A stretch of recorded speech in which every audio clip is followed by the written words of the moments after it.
Funding for this program is provided by Annenberg CPB to advance excellent teaching. The first men and women were hunters and nomads, awed and frightened by a world they did not understand. They invested great energy in rituals, sacrifices, temples, tombs, and with religion came gods and god-kings, magicians and priests, and the beginnings of a more complex society. The dawn of history, this time on the Western tradition. I'm Eugene Ουέμπερ, and I teach history at UCLA, which is the University of California at Los Angeles. Today, I begin my personal journey through the history of Western civilization. I say personal because one man or one woman's view of history is not necessarily another's, as we shall see again and again during the next 52 programs. If you're wondering how we're going to cram several thousand years into 52 half hours, just remember that here in America we do everything very fast. For example, here is the history of the world in 4 minutes flat, just to get you in the mood. It's an excerpt from a film called Why Man Creates, by a creative man called Saul Bass.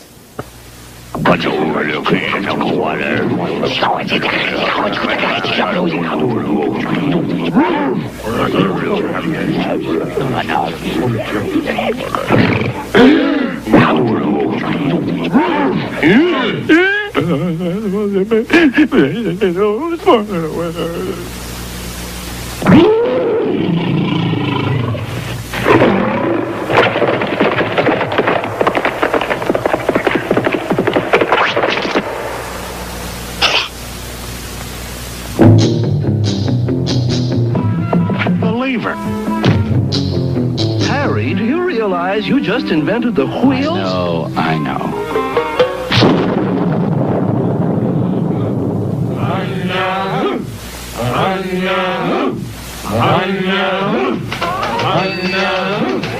Bronze, iron.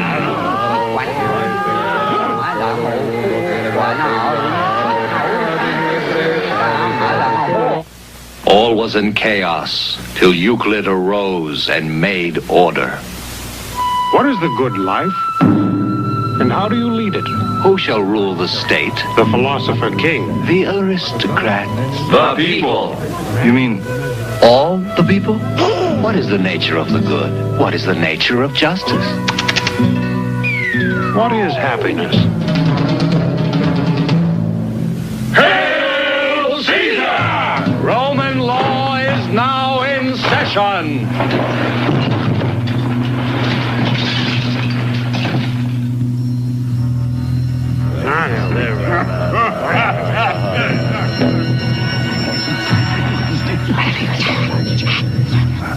Allah be praised.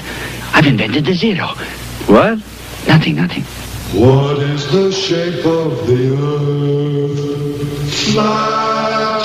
What happens when you get to the edge? You fall off. Does the earth move?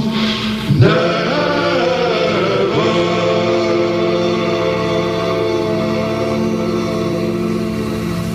The earth moves. The earth is round. The blood circulates. There are worlds smaller than ours. There are worlds larger than ours.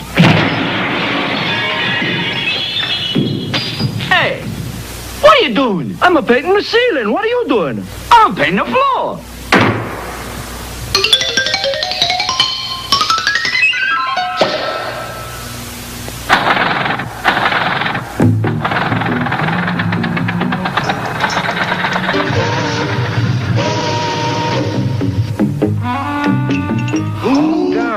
Says man is an animal.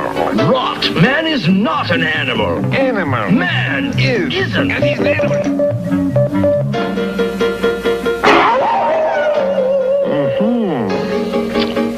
Shall we start from the beginning?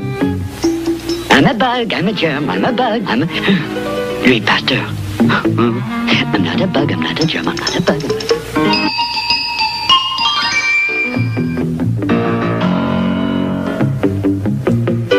Think it'll work, Alfred? Well, let's give it a try. What do you think? It worked. All men are created... Life, liberty, and the pursuit... Workers of the world. Government of the people, by the world must be made safe for the war to end a league of nations. I see 1/3 of a nation ill-housed, One world.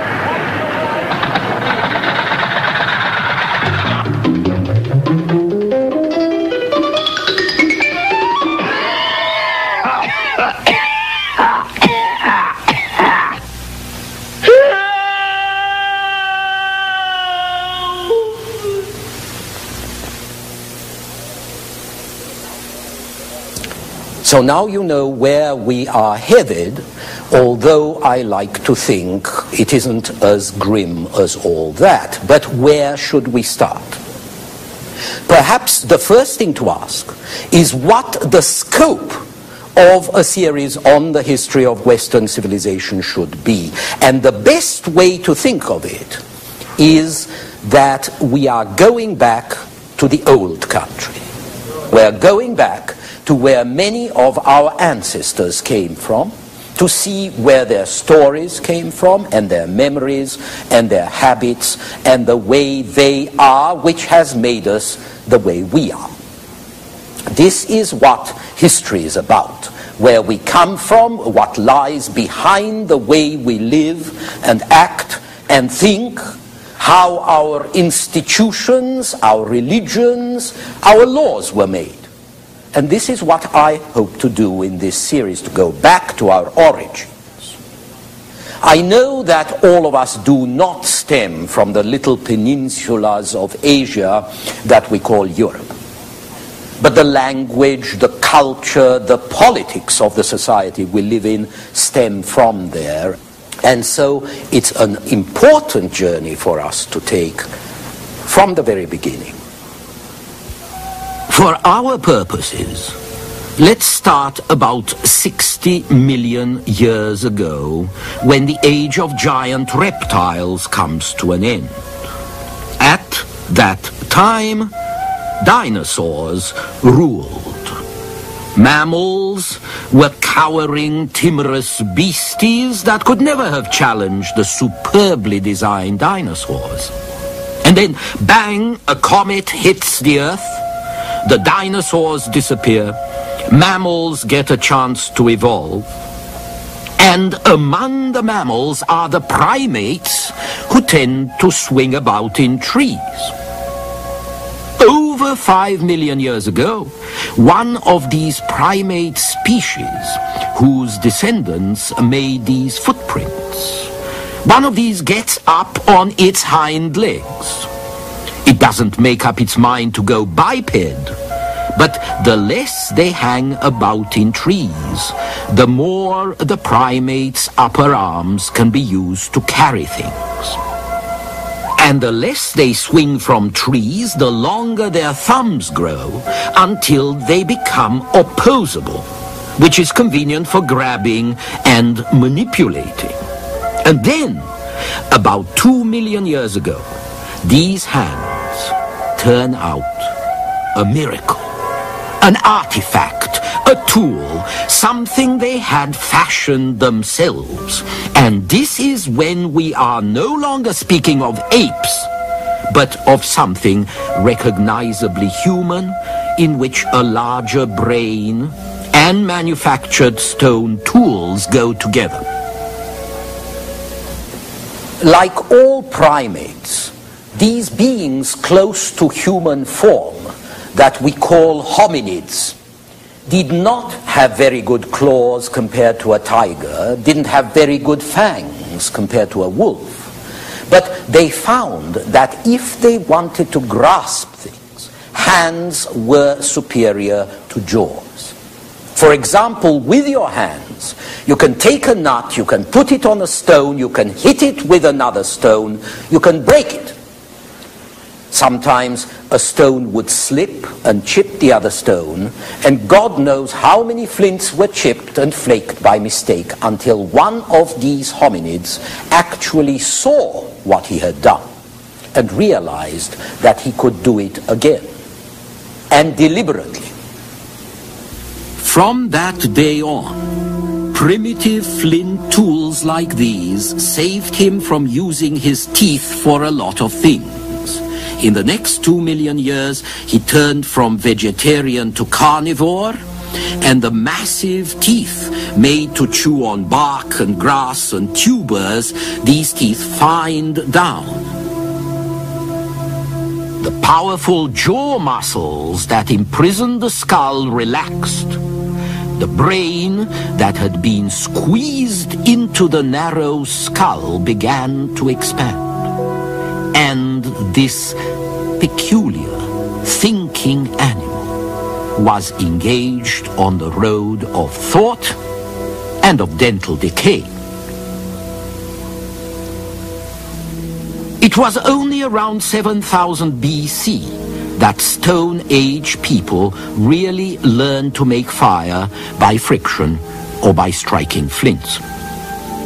Fire and thought together allowed hominids to expand into new habitats and ever more distant lands, even in times when glaciers like this one were pushing practically into the tropics and our ancestors had to think or die. So they thought. And they quickly realized that thinking did not prevent death. Here, for the first time in the history of life, a creature makes the imaginative leap that lets it conceive its own end by looking at the end of a creature like it. To imagine my death from the death of someone like me, to feel diminished, mystified, terrified by death and by the dead. And to deal with corpses and their mystery and the terror they generated, man develops rituals, myths, religions, into which he invests an immense amount of energy. So that for millennia, a significant portion of the little surplus of what people grew and made went into tombs and temples like Stonehenge here.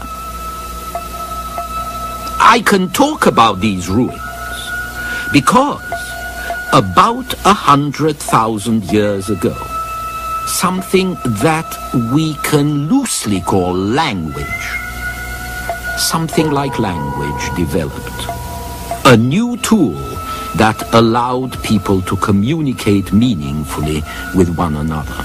And then, in the new Stone Age, which is the age of Stonehenge, they also begin to devise primitive but revolutionary ways of storing information outside themselves by notches and markings and drawings, which means that now human beings could convey information not by word of mouth alone, but by signs, as we do in writing.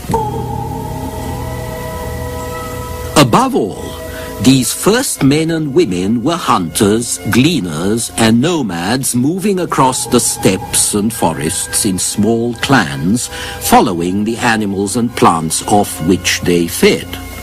Most of the cave paintings we have found are obviously the work of artists who were part of a hunting society.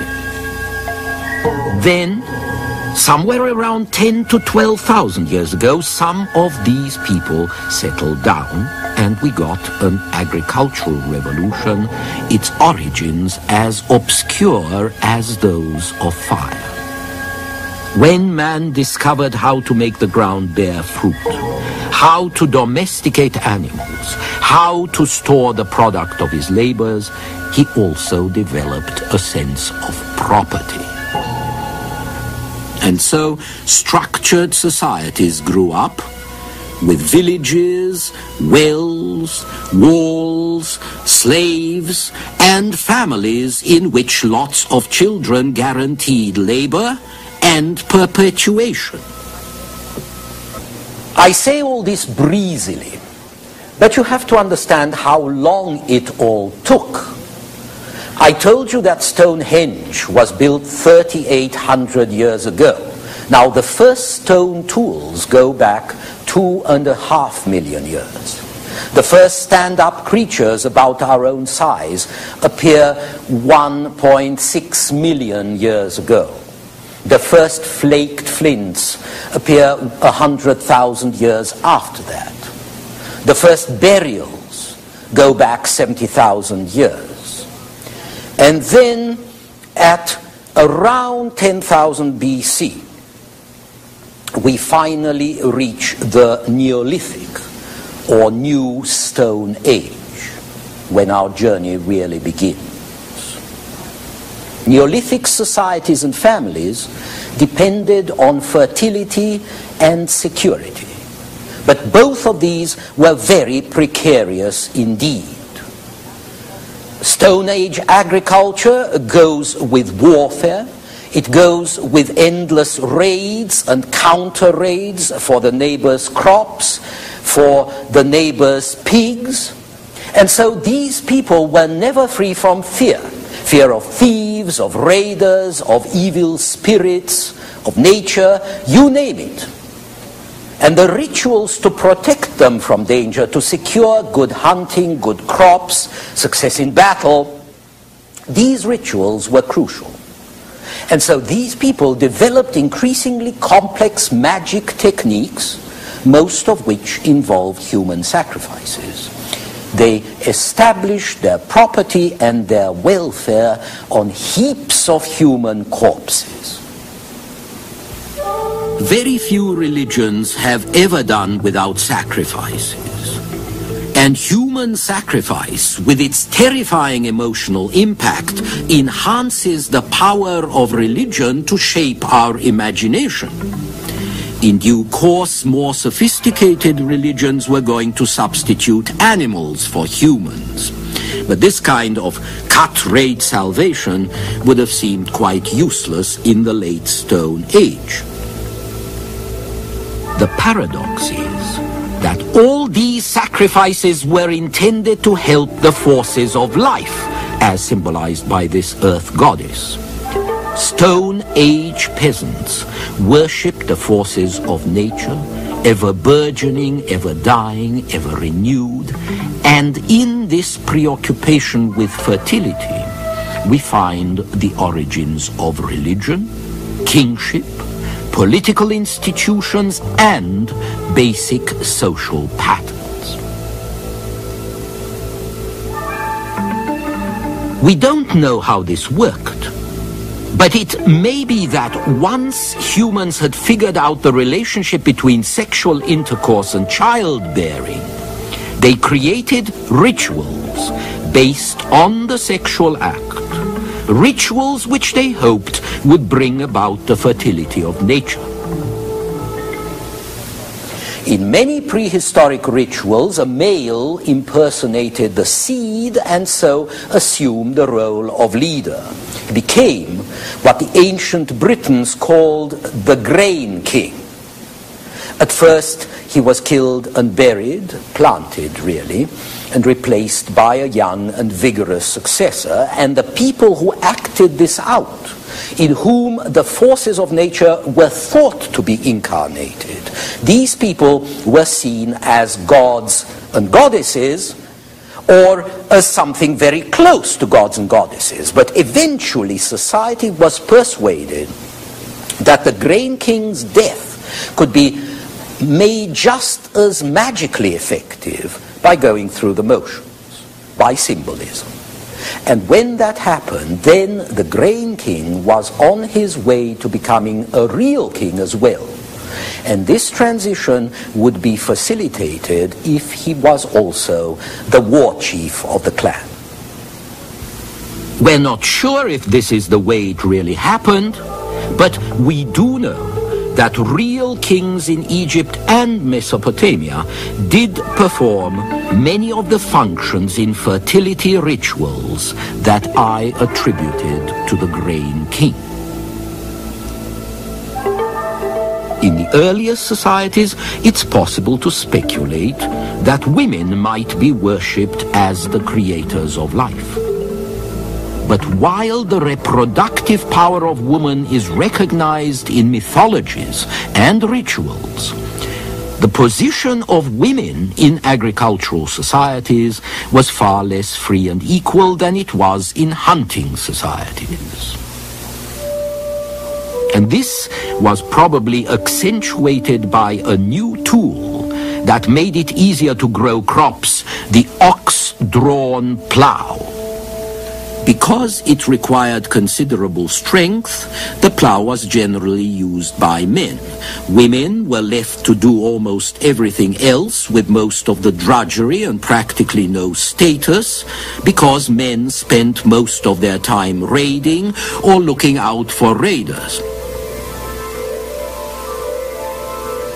Agriculture and husbandry, religion and war would henceforth be the enduring benchmarks of human experience, the former to produce a subsistence and a small surplus, the latter to confiscate and consume them. Again, the details are rather vague. But we do know that early societies which left records were patriarchal, and so were their religions. And we know that these religions had priests. If magic was essential to make crops grow and cattle prosper, if fertility and healing and preservation from danger were thought to benefit the whole community, then the community would contribute to the upkeep of these specialists. And with these magicians and priests, we get the first economic class not directly engaged in producing its own food. In time, other such classes would appear: potters, miners, and craftsmen who work copper or other metals. All of this implies two things. One, that the economy was capable of producing a surplus. Two, that things were getting more complicated, that not everybody was self-sufficient anymore, which in turn led to trade with further specialization, further surpluses, markets where surpluses were exchanged, and eventually bigger settlements not directly connected with agriculture, which we call cities and towns. And then this economic differentiation would produce a social differentiation. Society would then divide into the rich, nobles and freemen, and the poor, dependents and slaves, with the rich having most of the land, becoming lords over the others. These lords fought among themselves because, being human, they wanted to dominate or to despoil one another. Then, as now, greed and revenge seemed to dominate what you might loosely call political activity. And so men joined under the authority of the strongest, or were forced to join, and a landowning system developed which lasted thousands of years and which looks very much like the feudal system of the Middle Ages, where one man holds his land from another and owes him payment and service in return. This sort of evolution was general. We find it in India, in China, in the Near East, and also at a later time, but in similar circumstances, in Europe. But it would be most early and most marked in areas where people were thickest on the ground, where the struggle for land was most intense, where organization for production, for defense, was most important. And these conditions were to be found in the area that we know today as the Fertile Crescent, that small portion of Asia and Africa that runs from Mesopotamia and Syria in the east to Egypt in the west. As we shall see in our next program, the ancient Egyptians. A fertile desert, gigantic tombs, a religion dedicated to immortality, and a ruler who made sure the sun rose each day. Why did this civilization last longer than any other? An extraordinary 3,000 years. The ancient Egyptians, this time on the Western tradition. The Western tradition really begins in the east. That's where the sun rises. That's where the first civilizations arise from which ours would grow.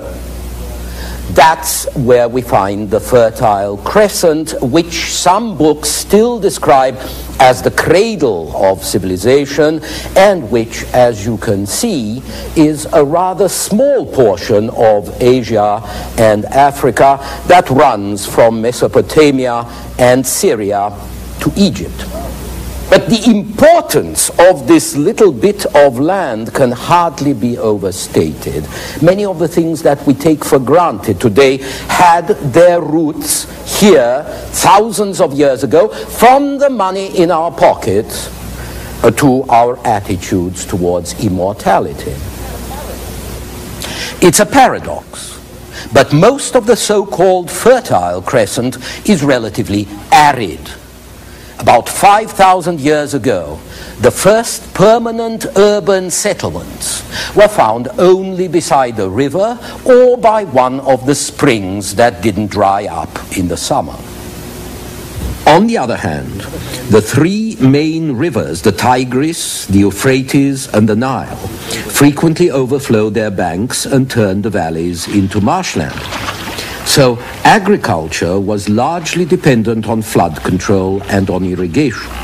First you needed to drain the land, then you needed to keep it watered. But if you did all that, you had tremendously rich soil which could bear regular crops not just once, but several times a year.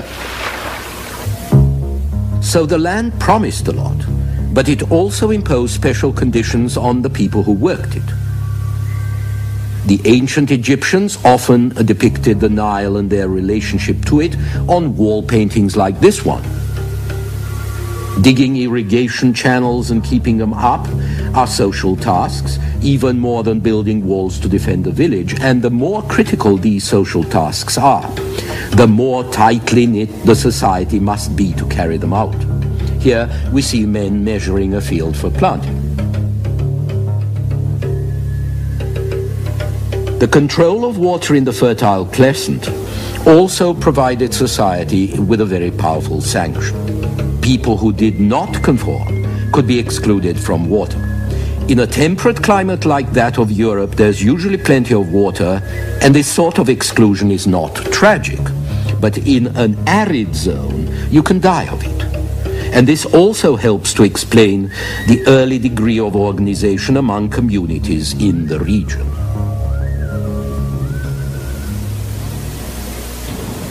One of the best organized civilizations in the Crescent, though not necessarily the earliest, was to be found in Egypt, a place that I might best describe as an oasis in the desert. This relative isolation gave Egypt more unity than its neighbors and helped to make ancient Egyptians secure, stable, complacent, and very different from us. We are dynamic, aggressive, curious, interested in change and novelty and progress. The Egyptians were relatively passive. They did not think much about progress. They were more interested in stability, regularity, repetition, conservation. This allowed their culture to survive intact, an extraordinary 3,000 years. For the ancient Egyptians, as for so many other peoples, geography was destiny. The Nile alone made life possible in the desert that surrounded it, as you can see in this scene of fishermen. It was about 10,000 years ago that the native population in what was then the Nile's swampy valley switched from hunting and fishing to sowing crops.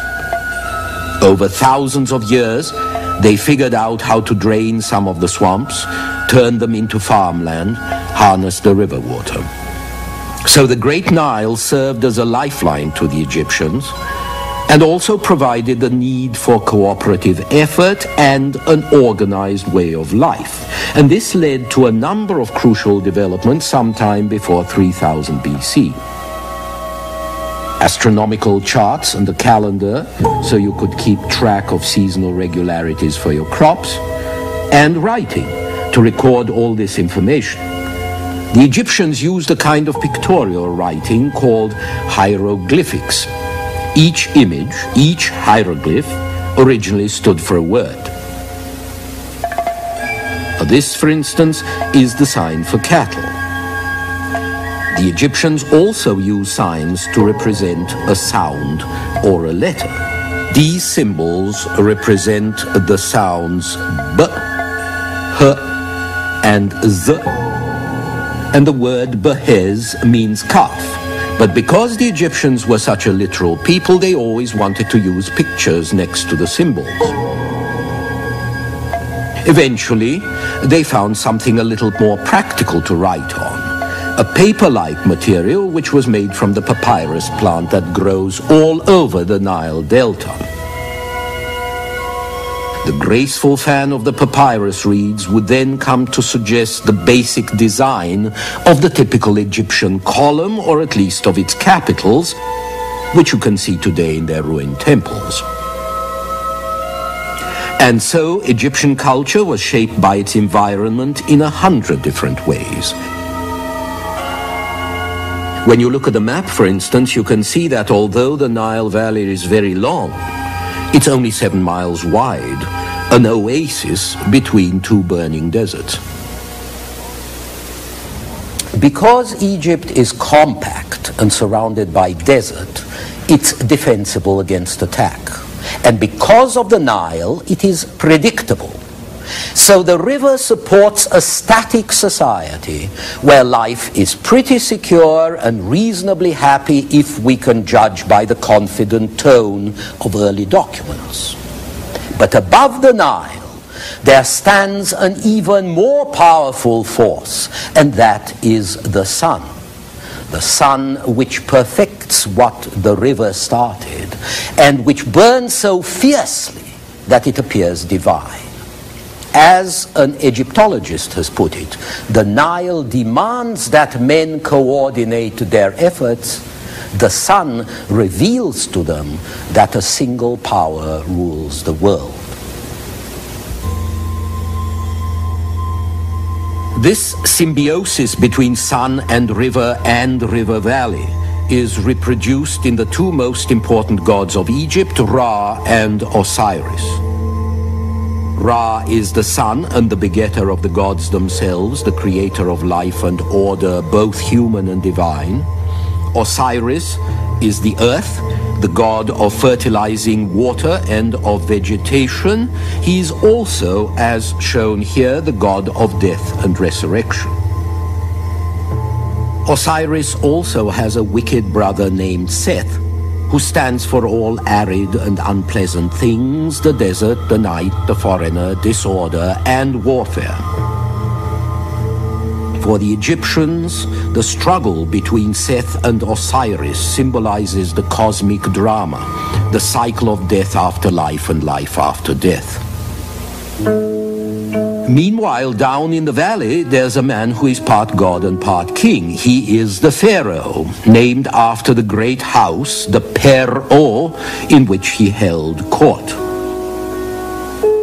From the first warrior prince who called himself pharaoh around 3000 BC, To Cleopatra, the last Egyptian queen who died 30 years before Christ, Egypt counted 31 separate dynasties of pharaohs. To the Egyptians, it was Pharaoh who made sure the sun was going to rise by journeying through the night, symbolized by this leopard, and arriving safely at dawn. It was Pharaoh who guaranteed the harvest by being the first to wield a ceremonial hoe. And it was Pharaoh who threw a written order into the Nile as to when the flood should come. Luckily for him, it came so regularly that his command was invariably obeyed. If Pharaoh was a god, he was also the state.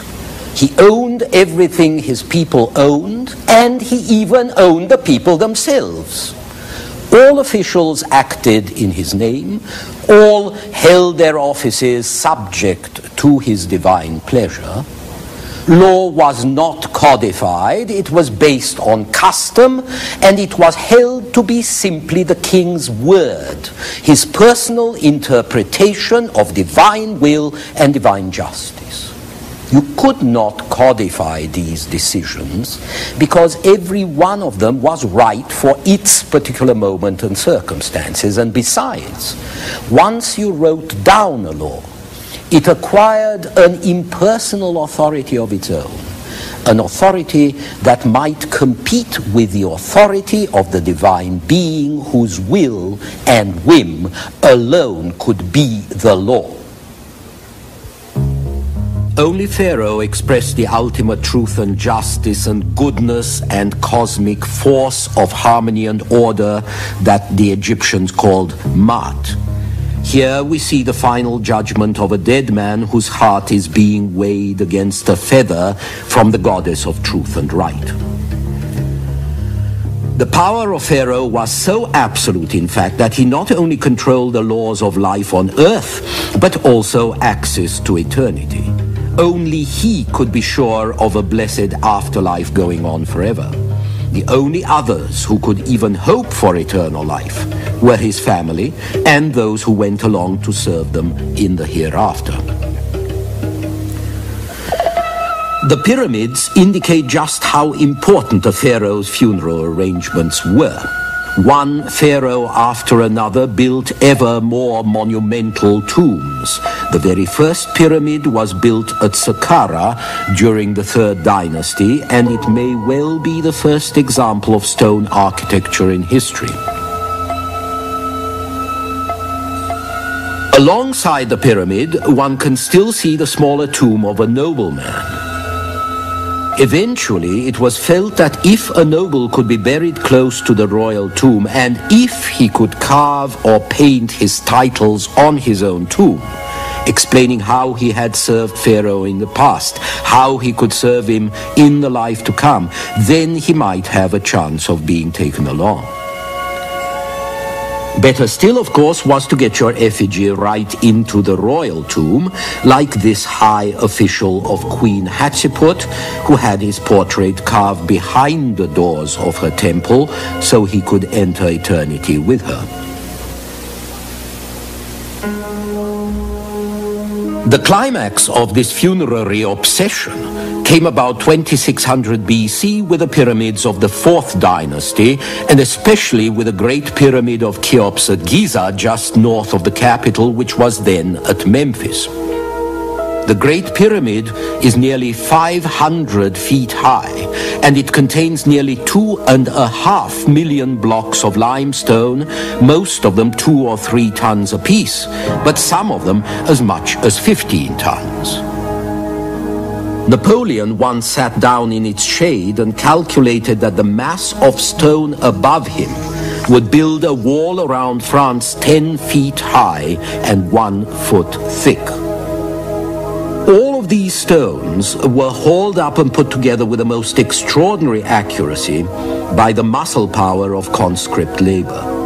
The laborers were put in work camps during the summer months when the river covered their fields and when the flooded surface offered a convenient transit for the stones from quarries on one bank to pyramids on the other.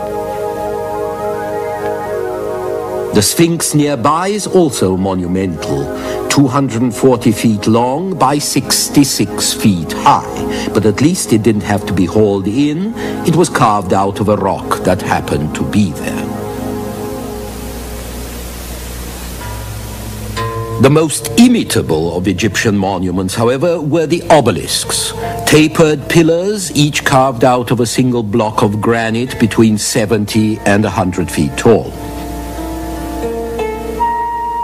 Today you can see them in the capitals of Europe, and of course in Washington, where as usual, Americans have improved on the original and made it 5 times larger. Like the pyramids, obelisks represent and symbolize the shining cone of the sun's rays, and also man's aspirations to immortality, to oneness with the gods. But effort involved in building these monuments couldn't be kept up for long. The drain on the country's manpower and resources was too heavy. Between 2500 and 2300 BC, the kings of the 5th and 6th dynasties built much smaller pyramids. And this decline in size was matched by a shrinking in the king's position and the concomitant rise of the priests and nobles. Egyptian culture flowered brilliantly during this time. Trade expeditions went abroad to Lebanon for cedar, to Crete for olive oil, and into the desert to mine copper, and the whole nation moved forward economically and intellectually in the first 4 dynasties. At first, all this redounded to the greater power and glory of the pharaoh. But as the state became more powerful and effective, the pharaoh had to have a larger number of servants. Government became more elaborate, offices increased, and officials who were sent out far from the capital found themselves increasingly on their own. They were supposed to exercise the will of the king, but actually they exercised independent judgment. And so, ironically, the centralizing forces of royal absolutism, trying to expand and control more and more, built up a decentralizing counteraction of individualism. When royal officials were successful in carrying out the pharaoh's commands, they were granted hereditary lands and perhaps even hereditary right to the offices they held.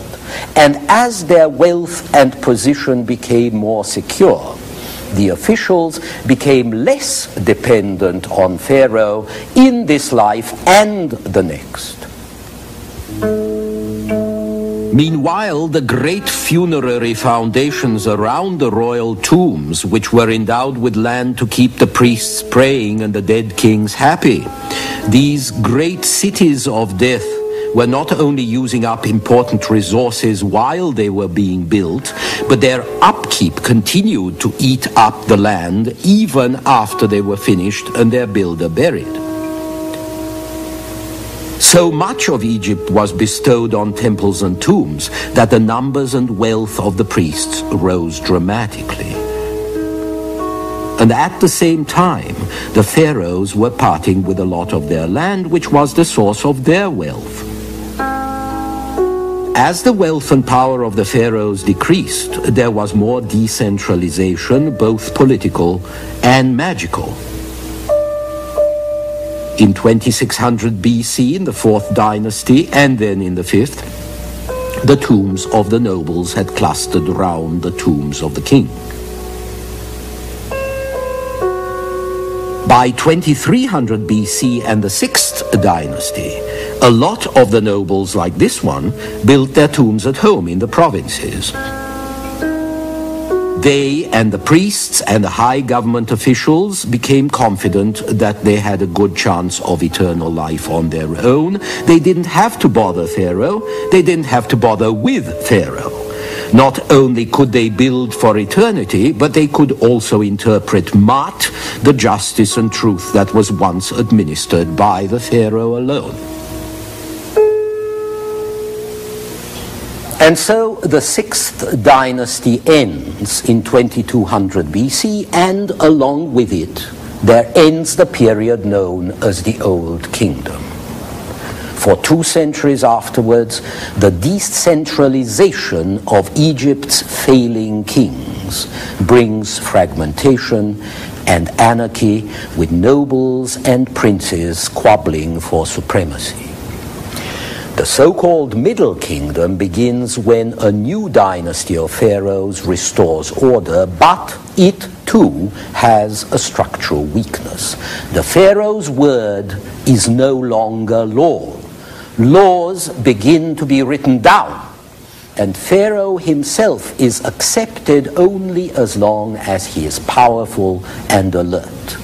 With the increasing independence of the nobles, it's only a matter of time before the royal family loses its grip.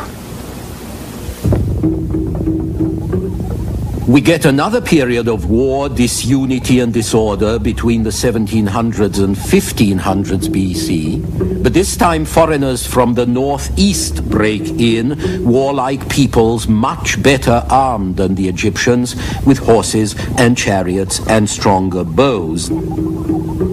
These are the Hyksos, the shepherd kings from Asia.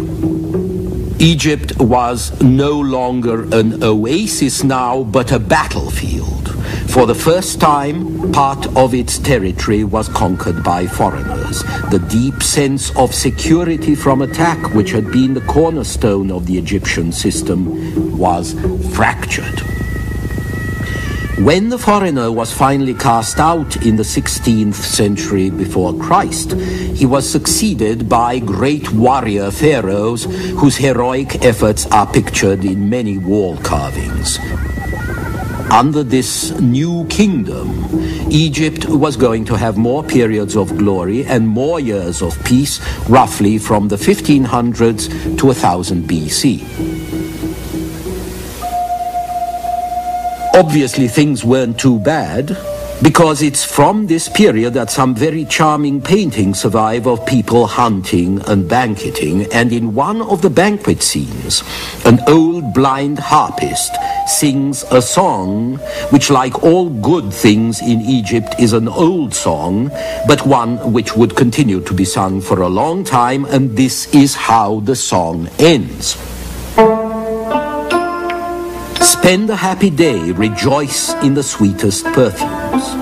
Adorn the neck and arms of your wife with lotus flowers, and keep your loved one seated always at your side. Call no halt to music and dance, but bid all care be gone. Spare thought for nothing but pleasure, for soon your turn will come to journey to the land of silence. This was nice, but the Egyptians never forgot the Hyksos humiliation, and they became nervous and insecure.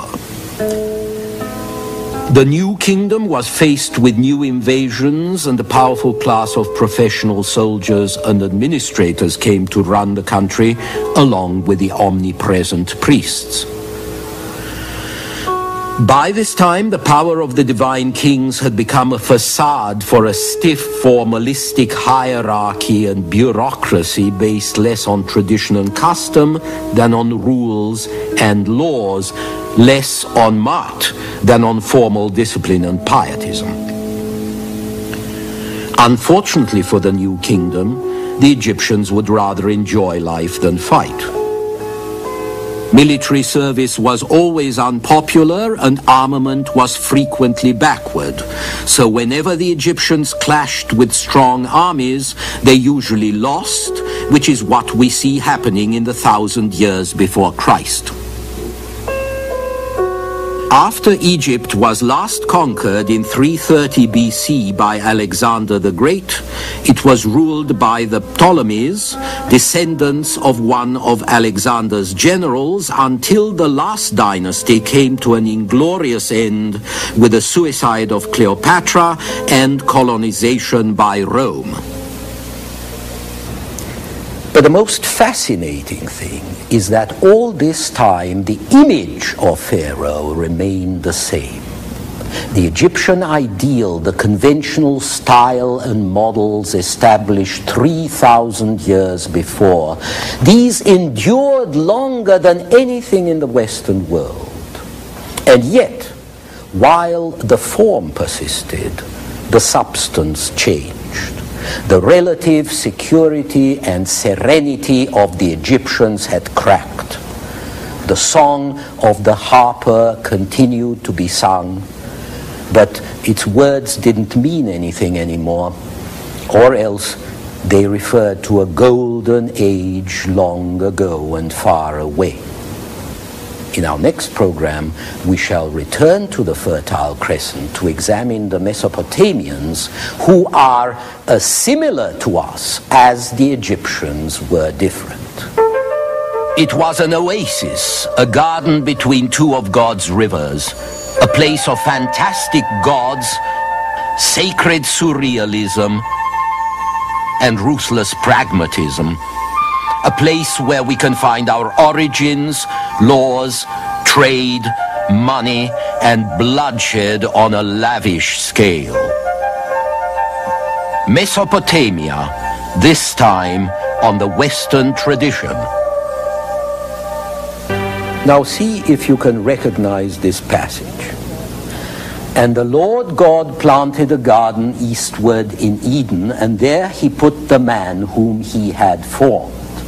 And out of the ground made the Lord God to grow every tree that is pleasant to the sight or good for food.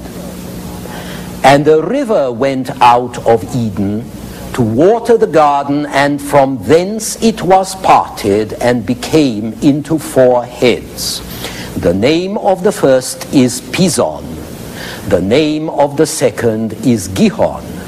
The name of the third river is Hiddekel. That it is which goeth towards the east of Assyria. We call it the Tigris. And the fourth river is Euphrates. Now, of course, this is a passage from the book of Genesis. And it reproduces the image of the garden, an oasis between God's third and fourth rivers. The garden where the first men lived with the animals in the midst of a generous nature that posed no problems. Yet, it was paradise. And paradise is another name for a garden. And this paradise was ancient Mesopotamia, the land between the rivers. But Mesopotamia and the lands around it, from the Black Sea to the Persian Gulf, from the Iranian plateau to the Mediterranean, were a paradise in the shadow of natural disasters, just as the Garden of Eden was paradise in the shadow of the fall. The region had torrential rains like these. The Egyptians talked about a Nile in the sky. It had hurricanes, terrible sandstorms, uncontrollable floods, as we know from the story of the Great Flood, which the Israelites got from a Babylonian epic. And when nature was making life hard and unpredictable, people were with fire and sword. The Nile Valley in Egypt was never a highway for invaders. The sea lay at one end, unorganized savages at the other, so Egypt was able to develop its civilization without continuous warfare. But the Tigris and the Euphrates are great natural highways, not only for trade, but also for the movement of armies and the migrations of peoples. And so the Mesopotamians were both soldiers and traders. Their realism, their cruelty, their ruthlessness can be explained in part by their geographical circumstances, and so can their gods. Terrible, unpredictable, and likely to manifest themselves in unpleasant ways.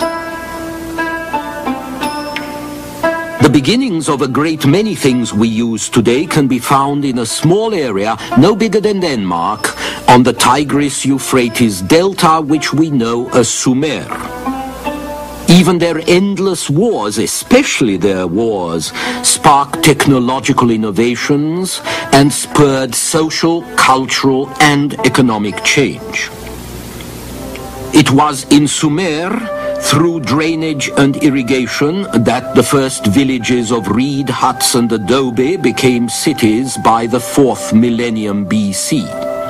The founders of this first Mesopotamian civilization were called Sumerians. It's in this general area that we think the wheel first appeared, adapted from the potter's wheel and replacing the sledges that were used to transport heavy loads. Around 2000 BC, someone invented spokes, which made the wheel much lighter, and later still the axle was invented, and so people in the Near East were the first to hunt and make war in chariots, which gave them a significant advantage. By the time history begins, that is, by the time we start to have written records around 3000 BC, we find not only cities in Sumer, but also vast temples and a complicated social structure headed by priests.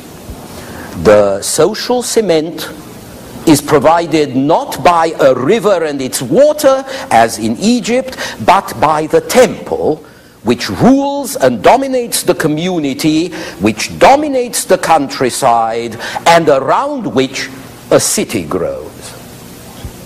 The construction of a temple was a cooperative task. The labor of hundreds of people who took part had to be coordinated, had to be directed. Everything had to be planned accurately in advance. And as a matter of fact, the outlines of a temple, a building, were laid out with string before work started on the walls. And we have temple plans from various cities drawn to scale on clay tablets. The Sumerians believed that such plans were designed by the gods themselves and revealed in dreams. But the real architects were presumably the priests. Another thing we find connected with the temples are clay tablets scratched with shorthand pictures and with numerals. These are accounts kept by the priests who were the administrators of the temple estates and who had to give account for their stewardship to the gods, more probably to their colleagues. So they agreed on a conventional method of recording receipts and expenses in written signs that their colleagues and successors would understand. In other words, they invented writing. And writing, as the Mesopotamians developed it, reflects one of the chief differences between them and the Egyptians, their capacity for and inclination to abstraction. The Egyptian hieroglyph, remember, is an image, a picture. The Egyptians were a very literal people, so even though they used signs to represent a sound or a syllable, they always wanted to use pictures as well. Even the alphabetic signs are not simply abstract letters, but little pictures in their own right. But then the successors to the Sumerians, the Semites, went one step further. The Semites were a people who moved from the Arabian desert to Mesopotamia in the 3rd millennium and soon absorbed Sumerian culture. It was they who combined the alphabetic and pictorial forms of writing into a single system with abstract signs replacing literal pictures. Many Sumerian statues also tend to be abstract. And Mesopotamians were good at mathematics too, where Egyptians were much more literal and concrete. This is a clay tablet of math problems for Mesopotamian students. In religion, there were differences as well. Egyptian society claimed to imitate the divine, but in effect it invented a divine world which was the double of the real one, only much grander and finer. This is something we shall find also in ancient Greece. The Semites, on the other hand, invented a divine world which was peculiar to itself and separate in its divinity. They deliberately used a sort of sacred surrealism to move away from realism, emphasizing the fantastic aspect of their gods, their great hypnotic eyes, their non-human attributes. You might say that where the Egyptians tried to capture the difference between the human and the divine by enlarging the scale of things, that is, by making bigger tombs and statues and images, the Semites appealed to equality, to mystery and fantasy and essence. Mesopotamian temples and religious life clearly reflected this tendency to abstraction. But they also helped to create abstraction and to structure it. And that is because Mesopotamian life and society focused on serving the temple, the gods, the priests, at least in the beginning.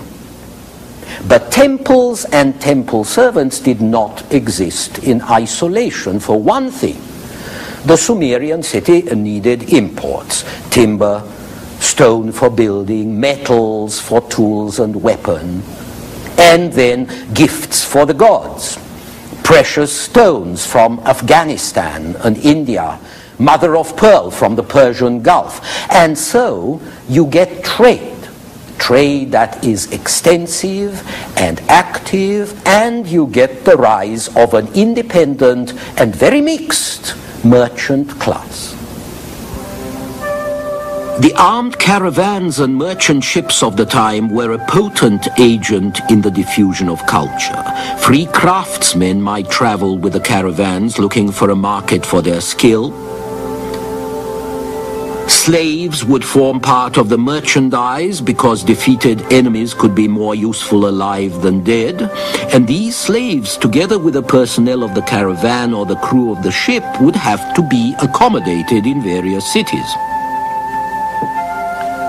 Foreigners in a strange land would then demand the comforts of their own religion, just as there is an American church in Paris today.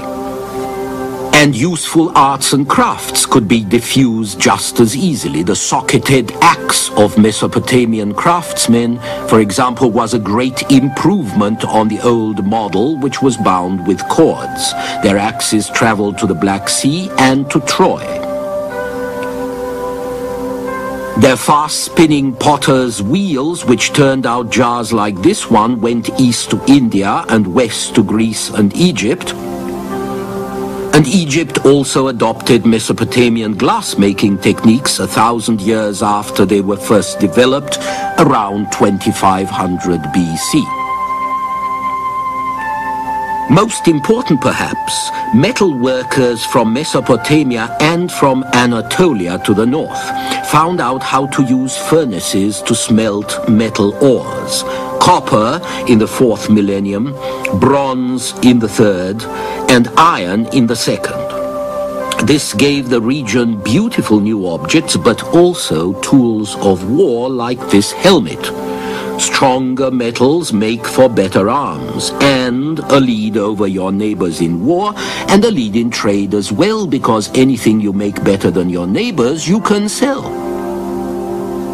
Trade also made the population of the Sumerian cities more mixed, because merchants moved, craftsmen moved, and slaves moved from place to place, so the blood principle of the earlier societies, that all its members were descended from a common ancestor, this became more and more of a fiction. As a result, the hold of the temple on the city was loosened, and the god or goddess ruling through the high priest was replaced by a secular governor or king like this one, who ruled in the name of the god. You may think that this is a subtle distinction, but it's the first step towards secular power, not sacred, not priestly, but power wielded by laymen. Although these secular rulers ended by claiming they were almost gods themselves, they were primarily regarded as representatives of the god delegated to carry out his or her will. When they fought, it was the god who directed their arms and really fought the battle, which meant that victory in battle confirmed the king's divine commission. And when they legislated, they simply interpreted and applied the rules that the god had told them he wanted men to follow. Whereas in Egypt, justice was an aspect of the divine order of which Pharaoh was an inseparable part, in Mesopotamia, as in Israel, justice was an expression of God's commands, of God's will, written down by a man whom God had trusted the way he trusted Moses, for example. And so the divine creator of the law and the communicator of the law were no longer one and the same. And with this separation, the law took on a life of its own. A written law, for instance, was a two-sided contract. The subject had to obey the king, had to obey the king's law, but the king was supposed to abide by his own law, by the same law. And so no one was above the law, at least in theory.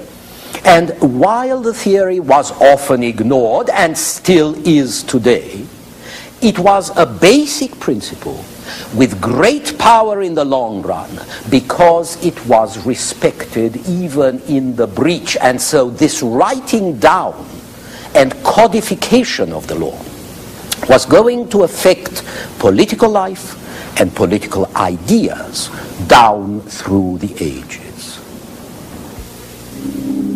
For the moment, however, Mesopotamian kings were mostly warlords, and that was a task that must have kept them fairly busy because war played a major part in the life of these ancient societies.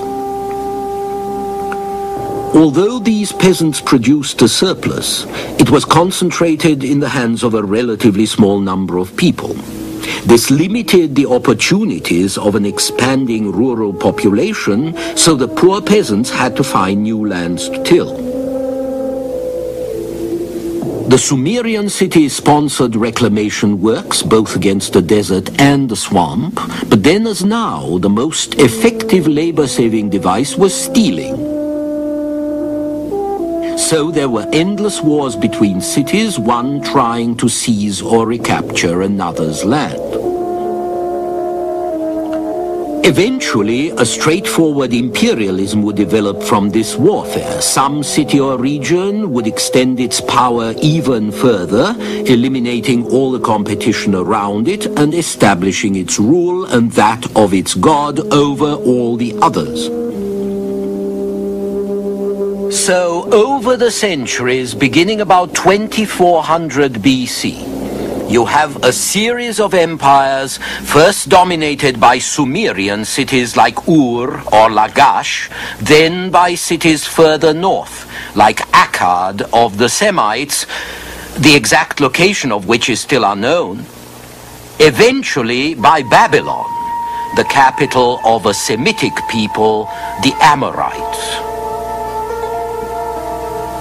Babylon was the greatest commercial city in the area. There were an incredible number of languages and dialects babbled in its streets and markets, which inspired the legend of the Tower of Babel or Babel, although the prototypical step temple or ziggurat had been created by the Sumerians. Around 1800 BC, the king of Babylon, Hammurabi, on the right, gave his subjects a written code of law, public and private. Hammurabi's code, carved here on a monument, became the basis of international commercial law, regulating contracts, interests, forms of mortgage, and every kind of commercial transaction. It also covered criminal cases, and rather severely at that. Law number 8. If a man has stolen ox or sheep, or ass or pig or ship, whether from the temple or the palace, he shall pay 30-fold. If he stole from a commoner, he shall render 10-fold. If the thief cannot pay, he shall be put to death. Law number 110. If a nun, a lady of God who is not living in a convent, has opened the door of a wine shop or entered the wine shop for a drink, that woman shall be burnt. Law number 196. If a man has caused the loss of a gentleman's eye, they shall cause him to lose one eye. So Mesopotamian civilization was the first to develop things that we take for granted today, including the idea of an eye for an eye and a tooth for a tooth. Both their laws and their standardized writing, which preserved the laws, came out of business practices because they had to write their agreements down and they had to enforce these agreements. And it was the Sumerians who also developed weights and measures, which were necessary for trade and extremely useful for keeping temple accounts and for building public works. And meanwhile, the organized cooperation of an urban population required more accurate divisions of time than you needed in a village. And so the Sumerians divided day and night into 12 double hours, hence our 24 hours, and they devised instruments to measure these intervals. They and the Babylonians also divided the year into weeks of 7 days, an idea which the Jews were later to borrow and then we're going to improve upon by introducing one weekly day of rest. And then finally, the Sumerians and their cousins upriver invented a measure that we call money.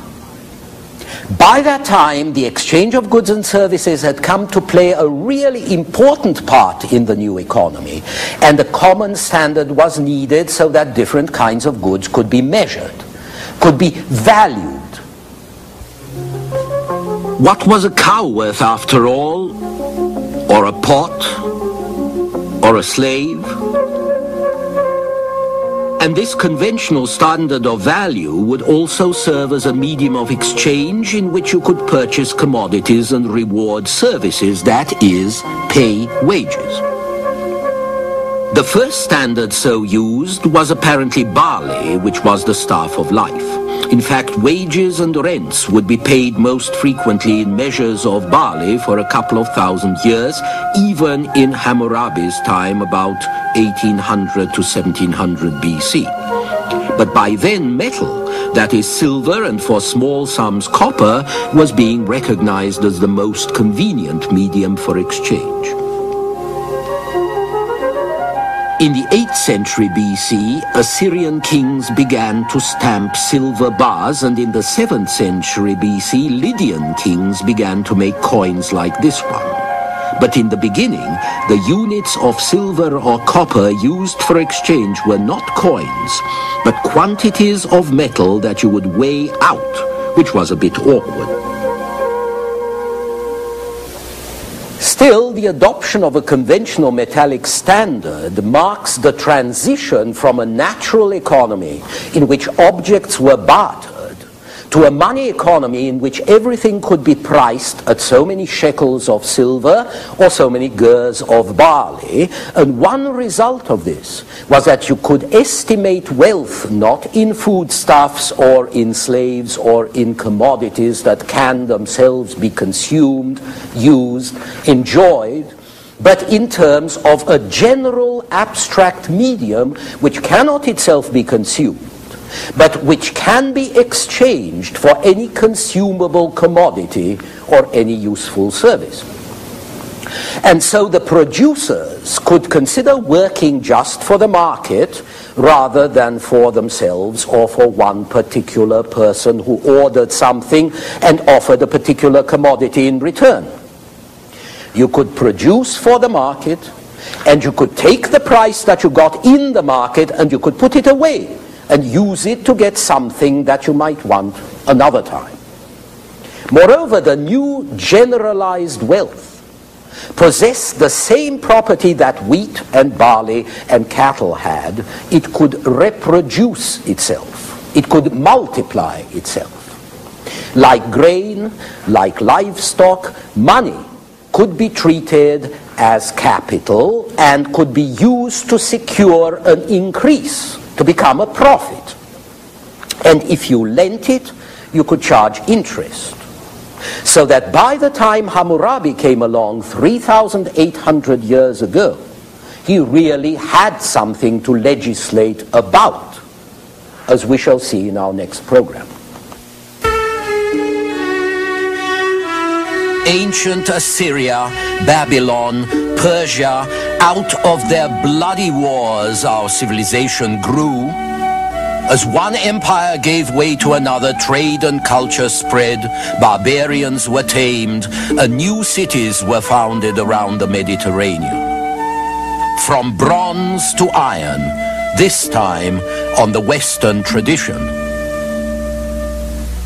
Last time, you may recall, I ended on a subject dear to the heart of many of us, money. There was growing prosperity in Mesopotamia among the merchants and also among the temples which filled their treasuries and put the money out to rent. In other words, they acted rather like banks. And yet this new wealth benefited only a small part of the population. And oddly enough, one of the major factors in spreading the wealth and breaking up the rather stifling institutions of the third millennium were the great plundering wars in which the kings of Akkad and later of Babylon and Nineveh distinguished themselves. It was war, not peace, that spurred the greatest social changes. Some of the booty these kings fought for consisted of the jewels and ores they either could not or would not buy from savage tribes or from other foreigners. The Egyptians used to send armed expeditions to extract the copper ores in the Sinai desert. In the same way, Sumerians, and more especially the Semitic kings in Akkad and Babylon, sent expeditions north and west to get the raw materials they couldn't do without: metals, stone, timber. The plundering wars of kings like Sargon of Assyria around 1850 BC also shed tremendous quantities of blood. And if you read the annals of the kings of Assyria in northern Mesopotamia, you find them awash with pride and blood and gore. Cities are taken and plundered and burnt, captives are flayed or impaled alive, and heads, hands and feet are cut off in what sounds like industrial quantities. But between the rapes and murders and humiliations, there are also long lists of plunder: silver and gold and metals and crops and cattle and slaves. There is one revealing passage from the Assyrian king Assurbanipal of the 7th century BC who boasts, "The people, the asses, camels, sheep, I carried away as spoils to Assyria." When Assurbanipal distributed the camels and sheep to his people, there were so many that they came down in price until they were a drag on the market. As the king tells us, tavern keepers got camels, slaves received camels, brewers for a drink of beer, and gardeners for a basket of fresh dates. And so the forcible distribution of conquered wealth that had been hoarded in treasuries spread purchasing power throughout Mesopotamia. And this stimulated demand and it stimulated production, while at the same time war captives swelled the supply of slaves and of available skills. The merchants who then contracted to dispose of the loot and the tribute, these merchants could make profits, and the staff of the merchants would benefit too. And so a distinct social group began to take shape that we might call a middle class, in between the warriors and priests on one side and the poor masses on the other. And the money economy spread until even land, no longer the sole property of God or king, even the land came to be bought and sold just like any other commodity. And war also helped spread what we might call culture. The success of the Akkadian armies, for example, was due to their superior bronze weapons and their superior armor. If you wanted to resist the Akkadians, you had to manufacture similar armaments, you had to find smiths and supply them with raw materials, you had to organize trade. So the imperialism of societies like those in Mesopotamia either conquered and assimilated, or else generated resistance. And resistance in turn generated Bronze Age economies which were dependent on trade and which were as close to those of the aggressor as the resistors could possibly make them. It's possible, in fact, to argue that technological and economic improvements throughout history followed less the plow than the war chariot. And what was true in the early Bronze Age, around 2400 BC, seems to be equally true of the period of anarchy several hundred years later, when one barbarian dynasty succeeded another in Babylon, and nobody's property or life was safe from the endless raids and wars of the time. What happened in those circumstances was that the pillaging of the countryside and the disruption of the great estates emphasized the value of incorruptible and much more mobile metal wealth as compared to the real but perishable wealth produced by the land. It was easier to safeguard a bag full of silver than a field full of barley. During this period, the natural economy collapsed in anarchy over and over again. And this too encouraged the spread of the money economy. And as the money economy spread, or at least exchanges spread, production for the market became increasingly common. Businessmen realized that they could go in for speculative imports of cargoes of this or that to sell in the market, and that they could make better profits this way than by working on commission to get specific articles that a state or a temple might order. This was so in part because there were more people buying in the market. In Mesopotamia, as in Egypt, the end of the second millennium saw the rise of an army of literate officials, appointed by the state, ranging from junior clerks to judges, collecting taxes and fines and keeping accounts, and they got their incomes not just in kind, but in money too. They didn't have farms of their own. They couldn't produce their own necessities any more than the soldiers could who came back with captives and goods, and so all wound up as buyers in the bazaar. And there were also growing numbers of professional priests as the victorious rulers and the superstitious citizens endowed more and more temples and chantries. And these priests would go shopping too. So now craftsmen and peasants find a growing market for their products, like these jars, and they begin at last to get a larger share in the technical benefits of civilization beside an arrow in the back. Metal begins to spread to the countryside, and even Egyptian peasants now start to use tools made of metal. Around 15 or 1600 BC, iron was so rare that it was worth twice as much as gold. After 1200 BC, when they learned how to harden iron by carburation, it becomes increasingly affordable, and it provides better cutting tools, whether for shearing wool or castrating animals or humans.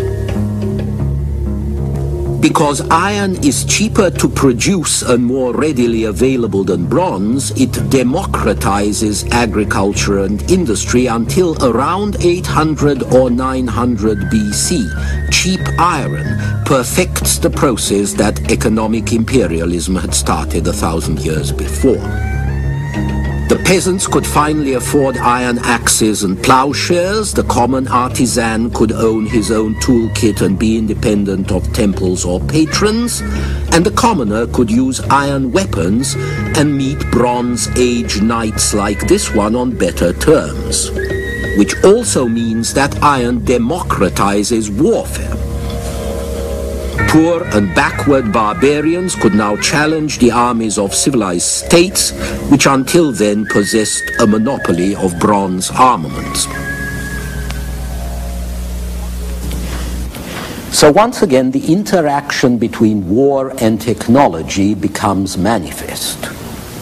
The Bronze Age collapses around the end of the second millennium, and we see the rise of great military empires which are able to fulfill the aims of earlier Mesopotamian powers by gathering in all the lands and the products that their poor native economies might need. And next, we get several centuries of blood and gore and chaos about which we can speak calmly because we weren't there. And then when we look again, we find that things have moved forward once more.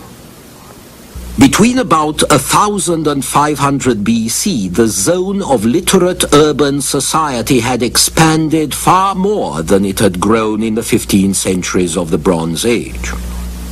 The change was largely due to the great empires of Assyria and Neo-Babylon and Persia.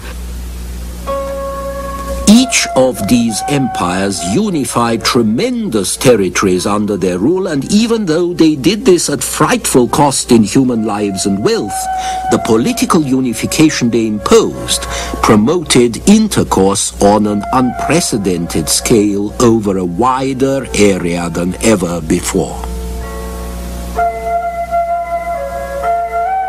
As armies and slaves and skilled workers and traders moved all over these vast areas, they developed a lingua franca, a common speech, so they could make themselves understood wherever they went. It was a Syrian language from the region around Damascus, and it was called Aramaic.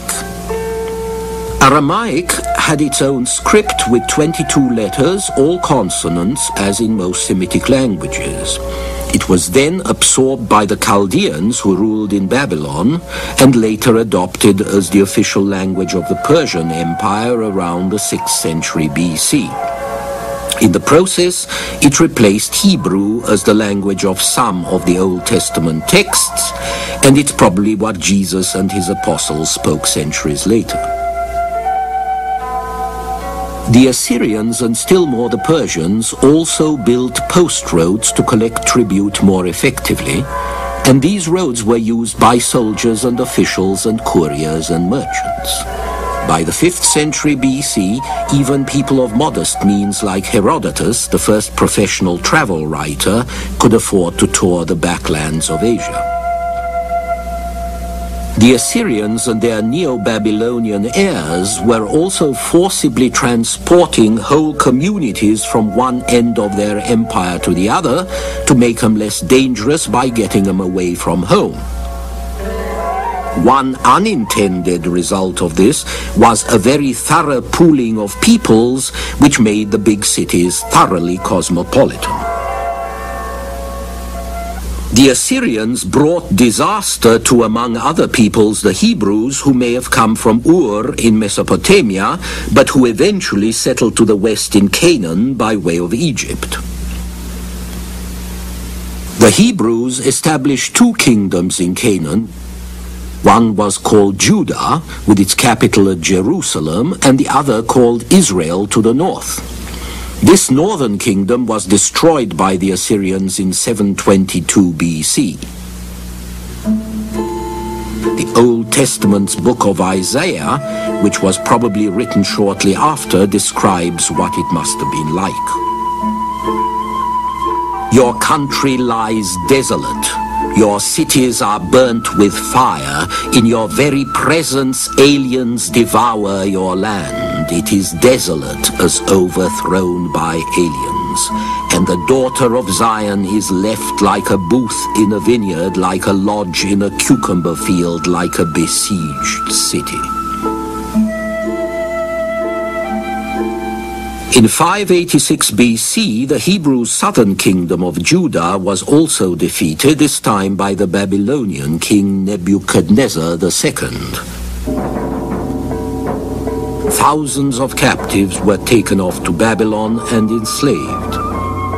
But the Hebrews were not the only people to be moved about in this way, and there were also many members of subject communities who were recruited for service in the imperial armies.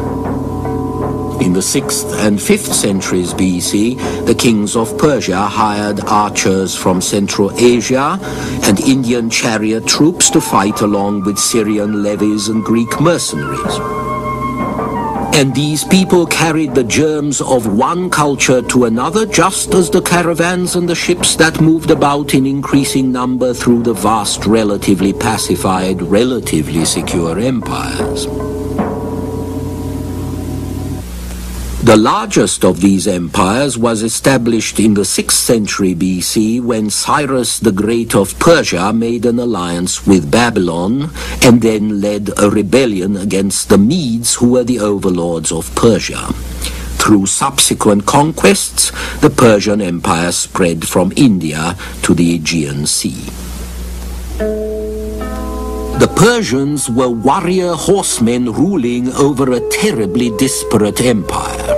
As conquerors, the Persians and Medes were the privileged dominant race. Their king was not a god, rather the delegate of a god, the way local people were used to having, and the way the god designated him was characteristic.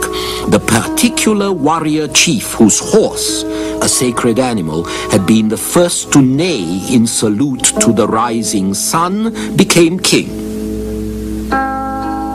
Whether the great king was mortal or divine, his subject peoples still had to pay tribute, as you can see them doing on the walls in Persepolis, the Persian capital in present-day Iran.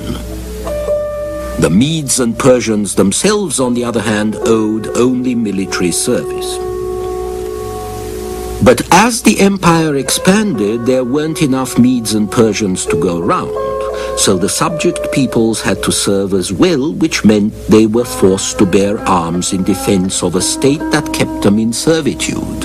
So the Persians really couldn't rely on their loyalty, as they eventually found out. Still, for a century or so, the Persian centralized bureaucratic state kept the peace, more or less, and that's nothing to scoff at.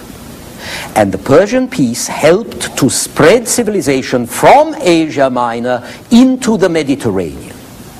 There, in that great Midland Sea, a few hundred years before the birth of Christ, we find vigorous barbarians tamed by rubbing against Syrians, Phoenicians, Persians, Egyptians, barbarians who are going to create an intellectual and artistic renaissance which combines strength and a new vision with the technical skills that they learned from the older traditions of the Near East.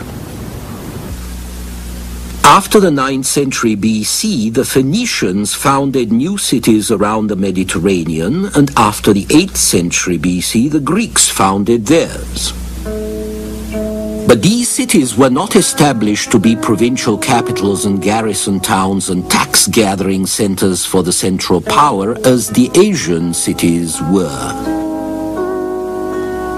Instead, they were overseas settlements of emigrant farmers for whom there was no room in the narrow coastal plain of Phoenicia and the still narrower valleys of Greece.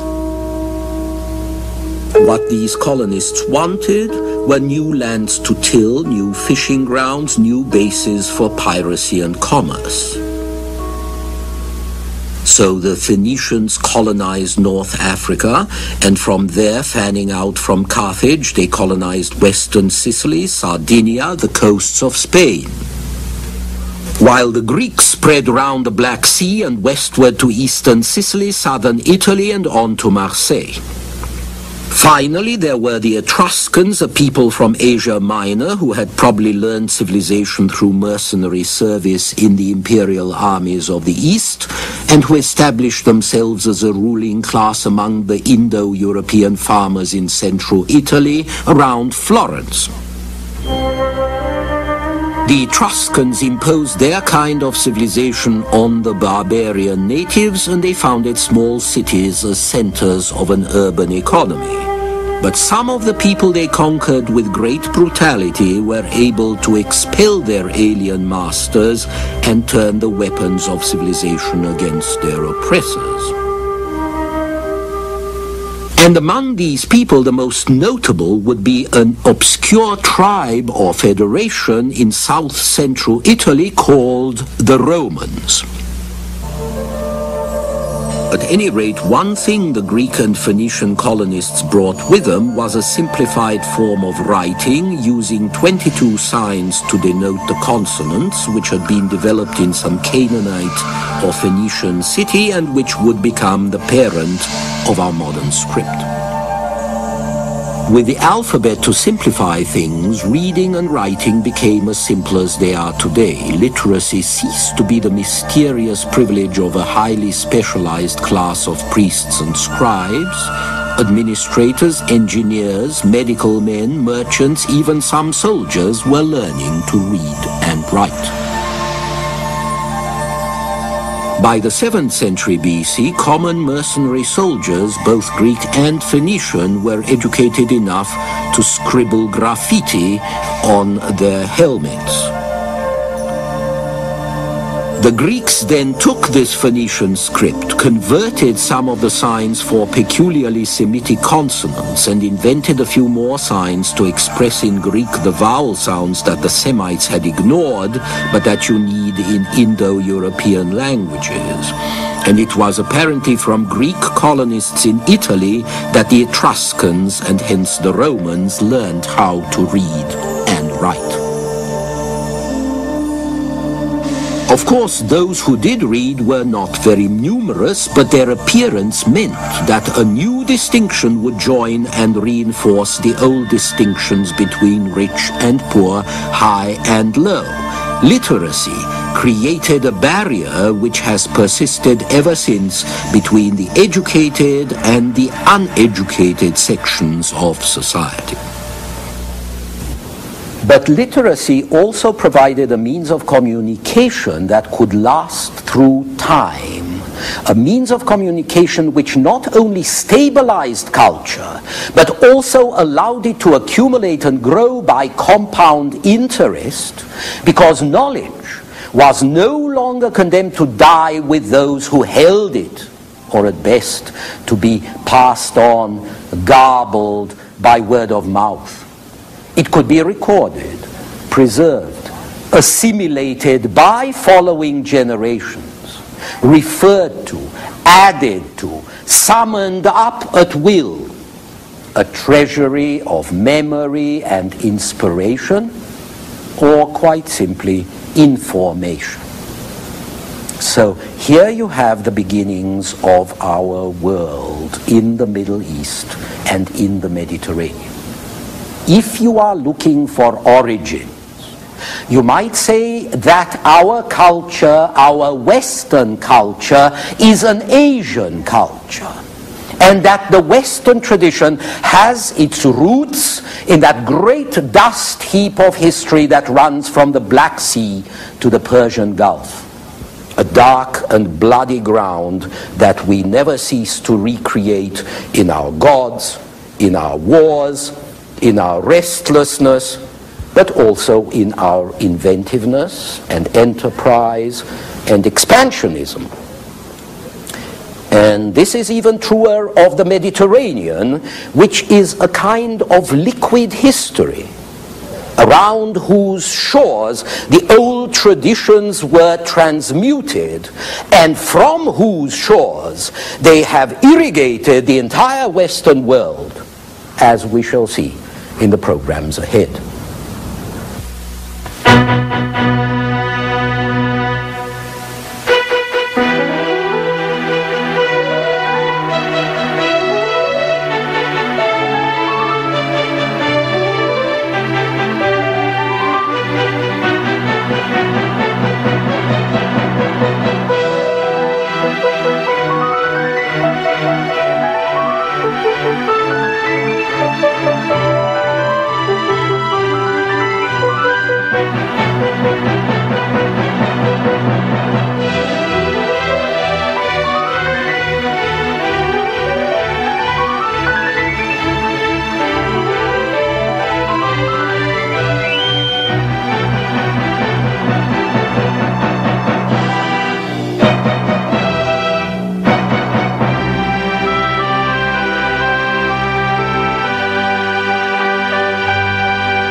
Funding for this program is provided by Annenberg CPB to advance excellent teaching. For information about this and other Annenberg CPB programs, call 1-800-LEARNER and visit us at www.learner.org.